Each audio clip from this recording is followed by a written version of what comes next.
So, I'm here today with THC, What's going on, brother? the victor of his most recent melee match. It was a great match. It was a great match. Thank you, thank you, You completely walked over him. thank you. My question is, how do you feel about it? How do I feel about it? Do you feel like it was too easy? You feel like you expected more? No. I wouldn't say it was too easy. I mean, his arguments were good. They were complex, and I ain't gonna lie. Maybe for the first question, I felt a little worried, but in my true fashion, I always feel confident when I go into a melee. I always feel confident in what I say is most likely gonna get the job done. Now, I haven't always got the job done, but start off on the right foot. Maybe more single career wins coming up. Never know.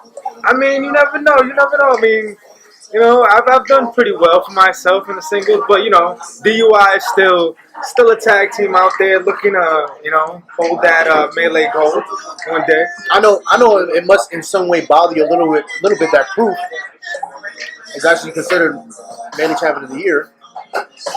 So I know you kind of feel a little bit left behind. So you winning is actually going to elevate you to almost the same level as your teammate. So that's a good thing. Yeah. So let's talk about wrestling. SummerSlam coming up. Okay. Roman Reigns versus Brock Lesnar for the 8,947 times. How do you feel about that? Because I don't like it. I'm tired of it. Give him the belt or move on. That's it. One word describes how I feel, and it's disgusting. I am disgusted on both sides. I'm not disgusted just because Roman Reigns has got his millionth fucking chance at the belt when nobody wants him there. And I'm disgusted for Brock Lesnar. I mean, the man is going to leave. He eventually will step foot into a UFC ring and leave this whole world, which everybody knows he doesn't love, behind. But once again, Vince's overgrown obsession with muscles and testosterone and the big guys, fighting it out when they can't do what the smaller athletic guys can do, has taken over. I mean, what was the point of Brock Lesnar and Roman again? Again. Are you going to give Roman the belt and have him boot out the stadium? Or are you going to give this mercenary a belt that eventually he will toss away like nothing when he has a shot for something bigger, in his eyes, something grander? It's appalling. And it just shows how out of touch WWE booking can be sometimes, because nobody wants to see this again. The first time, I give it to them. The first time Brock and Roman faced off at Mania, it was great. It was great. That was during the cash-in, correct? During the cash-in with Steph. Even the way they put it with the cash-in, great. Gold. One of my personal favorite nights of WrestleMania. But it's stale, it's worn out, and nobody wants to see it anymore. It's like that show that's been on TV for so long that it's syndicated and it's on every other station. You don't want to see it no more. We're tired of it. Get it out of here. Do you think the reason why people are tired of Reigns isn't because he's a bad wrestler, but more is they don't want another Super Cena where Cena just always clutches it out like he did with the Nexus and other matches, where it just doesn't seem fair to a certain extent? Well, I look at it this way. If we're just talking about Roman Reigns' performance and his skill, he's great. He can wrestle. He's great. I mean, he's not the greatest wrestler in the world, but he can wrestle. He can put in the work, and he does put in the work. People get tired of Roman Reigns, in my opinion, one, because he was force-fed. He wasn't allowed to grow. He was just thrusted in there, into that. Even though his first couple feuds weren't for no titles or weren't for the champions, we all knew where he was going. We all knew he was on the fast track, and yes, nobody wants to see another John Cena. And granted, John Cena is one of a kind.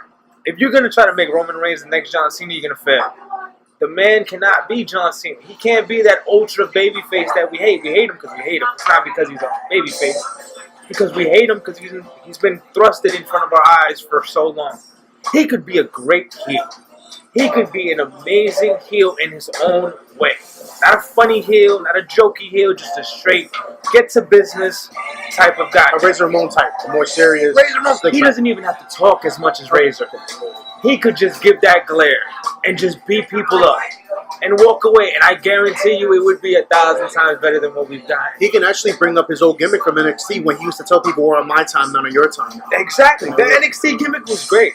I personally like watching old NXT Roman Reigns videos. This Roman Reigns though, I'm just not with it. It's a bit tacky and boring. It's tacky. He's It's holding boring. onto his shield gear on top of that. It's like a worn out piece of socks that lost the elastic. You gotta throw it away, bro. Yeah. You gotta throw it away. The elastic is gone. Now, here's a question to ask you. Sticking on Roman Reigns. Dean Ambrose is coming back. And supposedly he wants to heal. Do you think they're going to give him Seth Rollins when he wins the IC title back, or give him Roman Reigns to give Dean Ambrose a push? What I think they would do? You know, kind of have Dean Ambrose with animosity. I mean, I would love to see Ambrose come back as heel. I would love to see him as kind of a newer generation Brian Pillman. I've always kind of seen Ambrose as a Brian Pillman. But, you know, what I think they're going to do, they probably would give him Seth. I wouldn't mind it. I would like to see Ambrose from the heel perspective against Seth now. But what I hope they don't do, what I really hope they don't do, and I have an inkling they might, is feed him to Roman and have Roman bury him. Which would be the complete opposite move, but they're going to see it as the right move because once again, it's furthering their number one pick, their choice, Roman Reigns. So before we segue to the last question, hopefully Dean Ambrose will become Brian Pillman, the same demise. With Jason Jordan coming back, do you see him interfering in Seth Rollins' match for the IC title? Because he's supposed to come back. He should have came back already, but he hasn't. So, to me personally, I think if they're going to make him heel. He kind of had like that little crybaby, my dad's the boss type of thing. So, do you think he's going to be the reason why Seth Rollins doesn't win? Or do you think that once he's going to be the reason why Rollins wins, but then attack him at the end of it? I believe with Jason Jordan, it's time to pull the heel card. I do believe WWE sees it. I believe it's going to happen. I can see him sort of interfering in Rollins' match. Maybe not helping him win, but if he does, it'll just set it up for a feud where they're going to try to push Jason Jordan for that belt. My thing is, like, if you're going to let the boy be heel, let him be a heel. WWE has this thing about not letting heels be heel. The Big Show effect. The Big Show effect. They have this thing about making heels whiny. You said it. Towards the end, he was getting that whiny kind of entitled kind of attitude. Which, why I can see the heel turn coming. But let him be a heel. Heels aren't whiners. You know what whiners are? Whiners are the bad guys who never get job done. And Mr. Perfect was pretty good at it. Mr. Perfect, you're right. But how many other people in wrestling are Mr. Perfect? I mean, his own son isn't Mr. Perfect. His son is Mr. Unperfect. But his daughter is Mr. Perfect, and that's another conversation for another day. That's true. That's true. But I just hope they do it right. Like, WWE has the prospects. They just never seem to get story right. Never. It's just an old way of thinking. But, you know, if Jordan does come back, I do see him interfering with Seth and eventually leading to their feud. I don't necessarily see him taking the belt from Seth. Okay. I do see him feuding with Seth. Giving it a nice, maybe few months, hopefully. Hopefully it's not one of those storylines scrapped by WWE within a matter of weeks. Okay. Let's see how it goes. Well, I want to thank you for having you here. I will thank you for having me. Now we're going to segue on and Brother, say thank you.